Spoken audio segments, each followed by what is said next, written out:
Ever wondered what a slow, slimy, shelled creature does with its day? Does it chase immortal people around? Does it protest French cuisine? Or does it just lie around all day? Welcome to the life of a snail in 180 seconds. Most land snails are herbivores and omnivores, but some predatory species are carnivores, eating other invertebrates of their size. Other land snails enjoy eating organic matter, such as fruits, vegetables, moss, fungi, algae, and other foliage. In such cases, if the conditions are right, land snails will mate and may even lay eggs. Since these snails are hermaphrodites, they can mate with each other or asexually.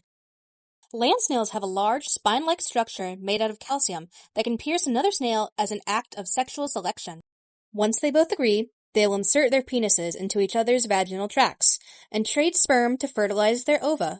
Now, if they aren't hibernating, then they're constantly on the move. How? With their foot, of course. Yes, the entire bottom half of their body is considered a giant, muscular foot, lubricated with a self-secreted mucus and covered with epithelial cilia. The muscle contracts in waves, glides over surfaces, and can even lope over rough ones. And when snails aren't moving, they're hibernating or asphyxiating. Asphyxiating is during the dry hours of the day when snails will hide in their shells and close off the entrance with a thick mucous membrane, and will sleep until the surfaces around them are moist enough to curl around and be active. Hibernation, on the other hand, occurs during the colder months. Similar to asphyxiation, snails will close up their entrance, but this will usually be with a dry layer of mucus to contain moisture for months at a time.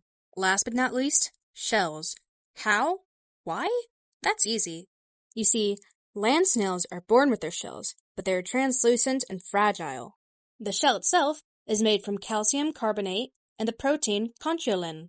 As the snail grows, the shell grows larger and more tough with it. A natural source of calcium, such as eggshells, keeps the shell sturdy. Without the shells, snails would have no way to protect themselves from the harsh realities of nature. But what's so important about snails anyway? For starters, snails are a source of food for many omnivore animals. Snails are also decomposers, eating dead organic matter and releasing it back into the soil to be used again. Not to mention, snails are a great sign of a healthy ecosystem. Now you see that snails aren't just gross creatures that find a way into your backyard, but complex organisms with lives of their own.